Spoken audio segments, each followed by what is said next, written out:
Hello and welcome to the Hospitality Suite, the podcast that helps you live your best hotel life.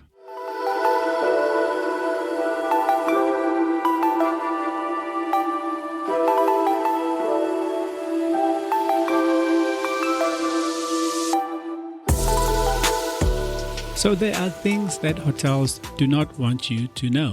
Secrets that independent hotels or big hotel chains are hiding from you. And it ranges from the so-called free breakfast, cleanliness of the rooms, to hiking of prices when you call it night. But the fact is, the things that hotels don't want you to know are not bad. They're not bad at all. They're not as saucy as you may have been led to think. I've been spending a lot of time on social media, specifically TikTok and Instagram for my sins, and I am amazed at the misinformation that's out there from young people mostly, taking their time to get their content creation on and spew out all sorts of information. Some of these guys are so-called former hoteliers. They've been in the industry, they've been a housekeeper, they've worked in a restaurant, and they're just blabbering on about things that do not happen in hotels. And today you're going to hear from a responsible hotelier, a responsible hospitalian who's been in the game for over 2 decades. And I'm here to tell you that social media is just wild and crazy. There is so much opportunity and there is so much potential for people to go out there and put out content, to educate, to entertain, to just connect with other people.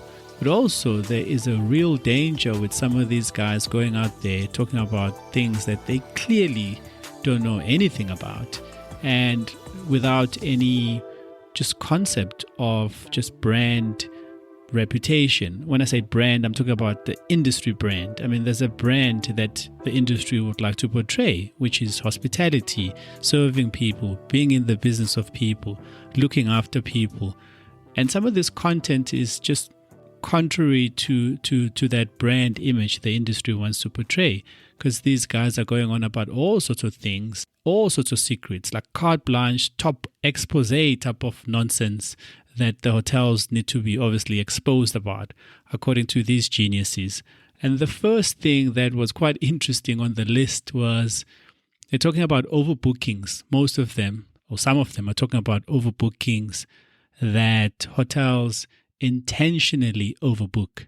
So before I go on about this, I just want to explain what overbooking is in the context of hotels and the hotel business or the industry, because restaurants do it and airlines also do it. It is essentially extending yourself over and above your capacity.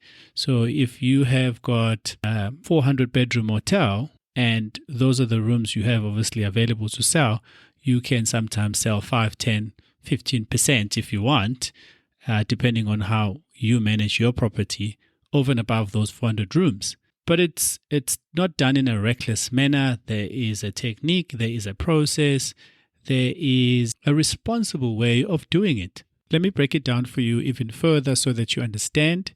The overbooking process follows a few steps. What they look at is what is called non-guaranteed bookings, the ratio of non-guaranteed bookings, and they look at history, they look at trends. They will also have property management systems that assist them in analyzing the trends that lead to a decision to overbook or not to overbook, or to overbook by this percentage or that percentage. There's also AI. I've talked about artificial intelligence and its impact and aid and influence to just better management of the hospitality businesses that we have and the hotels that we run and the restaurants that we run, to assist us in assessing the trends, to make these decisions such as overbookings and how to overbook and how much to overbook by. So hotels look at non-guaranteed bookings, and what that means is a booking that has not been paid or a payment has not been made to guarantee it. They look at how many they have for a particular date, and with all of these resources and management's experience and knowledge of the trends at a particular hotel or a restaurant, they'll then make a decision. So it's not like going in blind, it's not motivated by greed.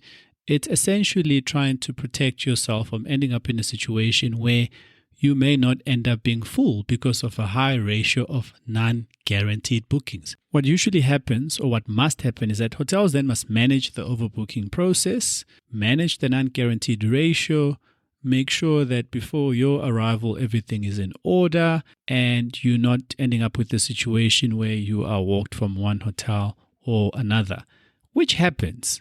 And it's unfortunate when it happens, but it's not a scam. And I know for a fact over 2 decades of experience that when you are walked from one hotel that you booked to another, the hotel always makes good. They go and above and beyond to make good. And most often you get upgraded from a tier level to a level upper. So let's say you book a 4-star hotel and you have to be walked, you'll get walked to a 5-star hotel, if not an equivalent 4-star hotel.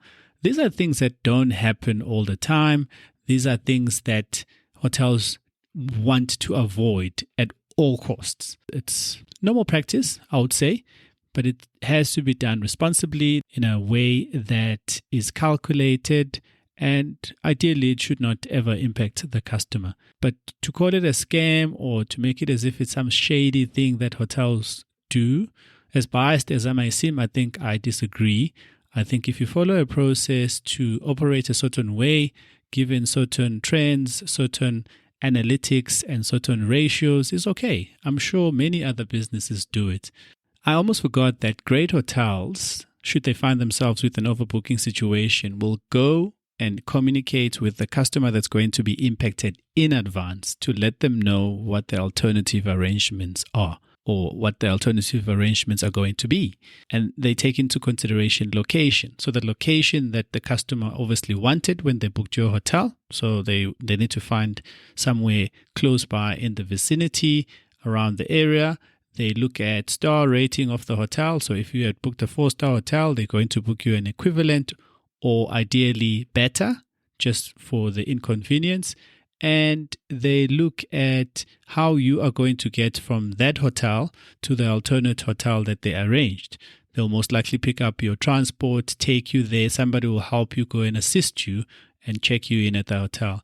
Chain hotels will most likely take you to their sister hotel. They won't obviously take you to another hotel unless they don't have a sister hotel in the area. So these are the things that do happen. And if anything was unknown that needs to be exposed, is that hotels do run an overbooking system. It's part of their revenue management system, and it follows calculated analytics, trends, hotel insights, management insights, and risk factor, and all sorts of things are applied before you overbook by 5, 6, 7, 8%. And the one thing in the center of an overbooking is the ratio of non-guaranteed bookings. Remember, non-guaranteed bookings are bookings made that customers have not paid for. And what the hotel does is follow their standard operating procedures to try and convert those bookings from non-guaranteed to guaranteed.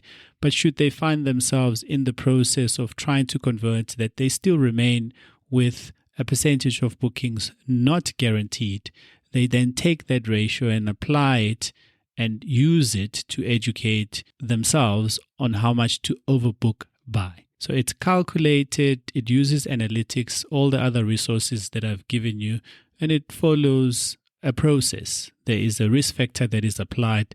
It's not a scam. The next thing that hotels do not want you to know about is if and when there has been a death in a hotel. Apparently, according to some of these content creators and some of these articles that I have read, and just the public opinion, is that hotels are hiding corpses and they're shady. And the reason why hotels hide it when there's a death and they never want you to know is because they allow reckless behavior. And so they will hide and not tell anybody that there's been a death in the hotel because all they care about is just their image and the fact that sales might go down. The actual truth is that hotels do not tell anybody, will not say anything about a death in their hotel because there is a policy that exists when somebody has died. And the first thing on that policy is not to just tell whoever you want, whenever you want. In fact, the first thing on that policy is to contact the family, law enforcement. You need to be concerned about the person who has just died. their dignity, their family's dignity, and privacy in general. Imagine if a family member had to find out about their loved one having died in a hotel through social media for the first time before anybody from the hotel told them. The hotels will be discreet about a death in their premises. It makes sense. It's respectful. It shows dignity. It is in line with the rules of law in many countries, and it is just considerate of the family. There's absolutely no reason why any hotel should openly discuss about who's died, how they died, when they died in their hotel. It makes absolutely no sense. So it shouldn't be anything that should surprise you. The reason why hotels will not say anything about a death in their hotel is not because they're just worried about sales. I mean, people die everywhere all the time, and we still go back to the places where people died. It's just the way life is. It's unfortunate when somebody dies, but it doesn't mean that people will never go back to a certain area. I don't think so, personally. So I don't think hotels worry about that so much as the dignity of the person who's deceased, the privacy, the family, and just making sure that they follow the rules of law. The next one is around confidential rates, and the big carte blanche expose here is that you must be careful of hotels. They are dodgy. Every time you hear of confidential rates, that means they are in cahoots with online travel agents. They are colluding with online travel agents. There's absolutely nothing dodgy here. Any commercial business has got partners, and with those partnerships, there are commercial agreements in place where a tour operator or a travel agent has taken the time, used their resources to go and formulate that partnership, establish the partnership, confirm or source or agree on a rate so that they can, for your convenience, sell it to you so that you don't have to do any of the stuff that they did. If they then apply a markup to that because they did that and maybe more, they sold you something else, they did something else, there's absolutely nothing wrong with that. That is normal. So they're not going to go now and say, here's my rate that I've negotiated with the hotel. You now go and show it to the customer if they want. No. They've got a whole package that they've put together which includes the rate that they negotiated with the hotel. So the rate is going to be confidential. And if you don't want to have that headache of wondering if there is some sort of collusion or scam, then don't book with the tour operator, don't book with the travel agent, don't book with the online travel agent. You need to go and book with the hotel directly. And I have advocated for this in my previous episodes. Unashamedly will continue to tell you, book with the hotel direct then. You get to formulate the relationship with the hotel yourself. You get to sign up for their rewards program. They send you their promotions and their special rates before they send it out to anybody because you are a valid rewards member. But if you don't, and you book with these online travel agents and these operators, which is absolutely fine, you need to respect the process and how that works. And be careful. Don't listen to these stories and this social media blabbering about confidential rates, meaning there's a scam, there's collusion. There's no collusion. It's just normal way of business. Online travel agents actually always get a bad rep, and I see that from time to time people get themselves up in a tiz because they think the commissions are added onto the room rate and is payable by the customer. So it inflates the rate that the customer has to pay, and therefore the charge or the commission is being charged to them. No, the person who actually pays for the commission is the hotel that has switched on Booking.com as a platform for you to book via. So if you book via Booking.com, the commission structure or agreement in place is a cost to the hotel, not to you. Yes, the hotel rate, let's say a member rate or a rewards rate, could be different and could be less as opposed to the rate that you booked on the platform. So that's something that you need to always consider. But there's absolutely no scams, there's no commission scams, there's no commission that's being charged to you. It is a simple commercial agreement and it is proper. By the way, if you ever dealing with a travel agent or tour operator and you have some concerns, something is a little bit off and you just want to verify something and you want some advice, in South Africa there is a body that governs all travel agents and tour operator called ASATA. It is the Association of South African Travel Agents. They are an unofficial regulator of the industry. And one of their main functions is to ensure that the traveling consumer receives professional services at all times. The next thing that hotels do not want you to know is when a famous person or famous people are staying at a hotel. I am sure most hotels would love to share this information. Imagine the PR spin-off if Taylor Swift was staying at a hotel, Chris Brown or Rihanna was staying at a hotel. By the way, that's Chris Brown or Rihanna, not Chris Brown and Rihanna. It would have a possible upside on the hotel's image and its appeal if any of those people were staying there. But the reason why hotels will not tell you about these things is because there's contracts in place with the celebrity organizing company that's bringing the artist. There's a reputation that the hotel wants to uphold in terms of their security, them being discreet, and if they're in breach, they could run the risk of never hosting a high-profile figure of any kind in the near future, because these celebrity organizing companies run quite a tight ship and they're quite close together and they communicate. So the next one will know that this particular hotel is not discreet, they are loose lips and they share information, they leak information. Their staff are not trained, so they don't do these things. There's contracts in place for famous bands. There's something called a rider. And what a rider is a document that outlines the specific requests and requirements made by the celebrity or group, and it always involves security and the hotel being discreet. To a large extent, what the hotel does is essentially sign a non-disclosure form. You are not allowed to say that this famous person is staying at the hotel. And you shouldn't say it. It's taken very seriously in the industry. So don't expect your favorite hotel to tell you who's famous and staying at their hotel. Your best chances are if you find a hotel that still does those old storybooks where the stars will sign to say, I stayed at this hotel, thank you for my stay. It's one of those old traditional things in the older hotels. You'll only find them in the older hotels, the storybooks. Hotels are not even allowed to say afterwards if a famous person was staying in a hotel. Let's say Will Smith was staying in your hotel. You will not be allowed to even mention it afterwards. What if he wants to come back and stay at that hotel? Now, some people might know that, listen, when Will Smith comes here, he usually stays at that hotel. No hotel wants that nightmare.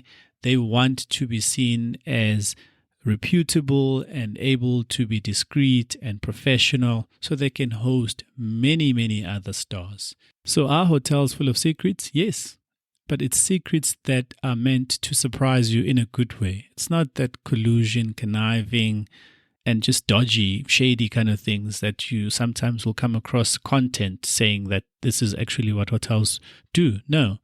So just be careful if you're scrolling on TikTok and you come across this teenager trying to be cool and spewing out all sorts of content about the things that hotels will not tell you. Let me tell you what you should know about hotels, what 5-star hotels are hiding from you so they can get 600,000 likes or whatever.